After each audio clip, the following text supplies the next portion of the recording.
নমস্কাৰ আপোনালোক সকলোকে মোৰ অন্য এটা ভিডিঅ'লৈ স্বাগতম জনাইছোঁ। আজি এই ভিডিঅ'টোত মই আপোনালোকক ইউডাইচ প্লাছত ষ্টুডেণ্টৰ যি প্ৰফাইল আপোনালোকে কেনেধৰণে ফিল আপ কৰিব তাৰ লগতে ট্ৰেন্সফাৰ চাৰ্টিফিকেট ষ্টুডেণ্টৰ কেনেকৈ আপোনালোকে দিব বা পান নম্বৰ কেনেধৰণে পাব তাক দেখাই দিবৰ বাবে চেষ্টা কৰিম। তাৰ কাৰণে আপোনালোকে মোবাইলত যিকোনো এটা ব্ৰাউজাৰত গৈ ইউডাইচ প্লাছ চাৰ্চ কৰি দিব। তাৰপিছত ষ্টুডেণ্ট মডিউলত ক্লিক কৰি কিনে তাৰপিছত ষ্টেটত আছাম ছিলেক্ট কৰি কিনে গ' কৰি দিব। গ' কৰি দিয়াৰ পিছত এখন নতুন পেজ খোল খাব। এতিয়া আপোনালোকে ইউজাৰ আই ডিত আপোনালোকৰ স্কুলৰ যোনটো ডাইচ কোডটো দিব, তাৰপিছত পাছৱৰ্ডটো দিব, তাৰপিছত কেপচাৰটো দি কেনে আপোনালোকে লগ ইন কৰি দিব। লগ ইন কৰি দিয়াৰ পিছত আপোনালোকে 2024-25 যোনটো অপশ্যন আছে তাত আপোনালোকে ক্লিক কৰি দিব। ক্লিক কৰি দিয়াৰ পিছত আপোনালোকে স্কুলৰ গোটেইখিনি আপোনালোকে ডিটেইলছখিনি দেখা পাব। এতিয়া আপোনালোকে একশ্যন অপশ্যনটোত চাব। ক্লাছ 1ত আপোনালোকে নতুন ষ্টুডেণ্ট এডো কৰিব পাৰিব। আৰু আপোনালোকে ভিউ আৰু মেনেজ অপশ্যনত যদি ক্লিক কৰি দিয়ে তেতিয়াহ'লে এণ্ট্ৰি ষ্টেটাছটো আপোনালোকে চাব নট ষ্টাৰ্টেড হৈ আছে। এতিয়া আপোনালোকে ষ্টুডেণ্টৰ প্ৰফাইলসমূহ ফিল আপ কৰিবৰ বাবে যিকোনো এটা ক্লাছত গৈ কিনে ফ্ৰম ষ্টেটাছ যোনটো অপশ্যন আছে যে তাত তলতে GP বুলি যোনটো লিখা আছে তাত ক্লিক কৰি দিব। ক্লিক কৰি দিয়াৰ পিছত ষ্টুডেণ্টৰ গোটেই ডিটেইলছখিনি ওলাইয়ে যাব। জেনেৰেল প্ৰফাইলৰ ষ্টুডেণ্টজনৰ যদি গোটেই ডিটেইলছখিনি ঠিকেই আছে তেনেহ'লে ছেভত ক্লিক কৰি দিব আপোনালোকে। এইখিনি অলৰেডি পুট হৈয়ে থাকে। ক্লিক কৰি দিয়াৰ পিছত ছেভত ক্লিক কৰি দিয়াৰ পিছত আপোনালোকে নেক্সট যোনটো অপশ্যন আছে যে নেক্সটত ক্লিক কৰি দিব।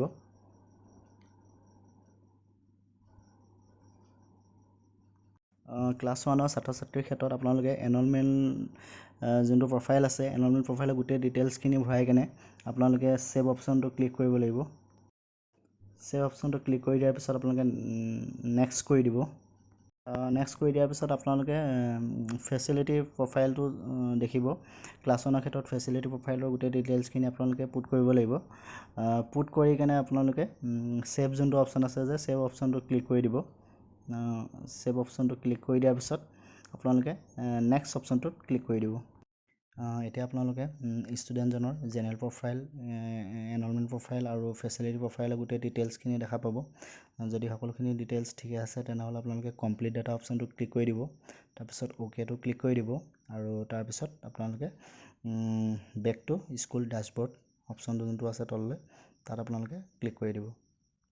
এতিয়া যদি আপোনালোকে ক্লাছ 1ৰ একশ্যনৰ যোনটো অপশ্যন আছে ভিউ আৰু মেনেজত যদি ক্লিক কৰি দিয়ে তেতিয়া আপোনালোকে এণ্ট্ৰি ষ্টেটাছটো আপোনালোকে ভালদৰে মন কৰিব। কমপ্লিট যে হৈছে সেইটো আপোনালোকৰ ইয়াত শ্ব' কৰিব।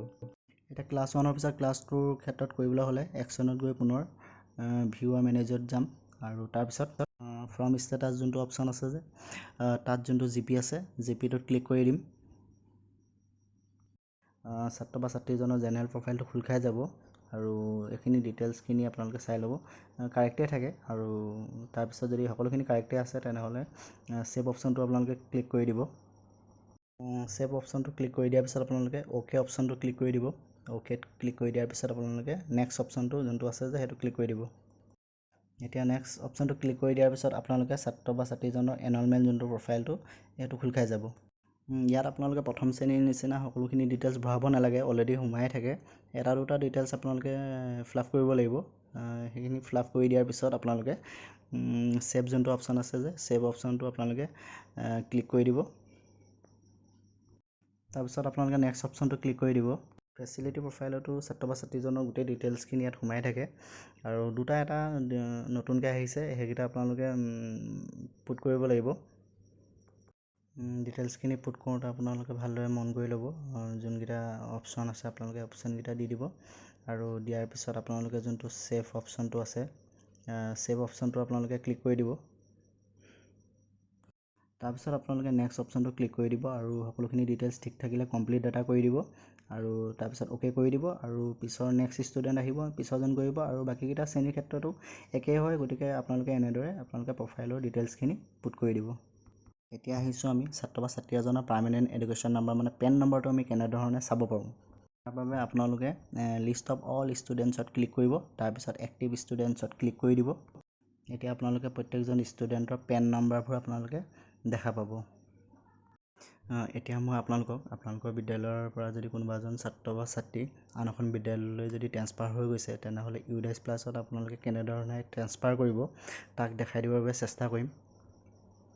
তাৰ কাৰণে আপোনালোকে ট্ৰেন্সফাৰ চাৰ্টিফিকেট মডুল যোনটো অপশ্যন আছে যে তাত আপোনালোকে ক্লিক কৰিব। এতিয়া আপোনালোকে নিৰ্দিষ্ট ছাত্ৰ বা ছাত্ৰীগৰাকী 11 ডিজিটৰ যোনটো পেন নম্বৰ আছে পেন নম্বৰটো পুট কৰি কিনে গো অপশ্যনটো ক্লিক কৰিব। তাৰপিছত আপোনালোকে তললৈ left school already with TC তাত আপোনালোকে ক্লিক কৰিব।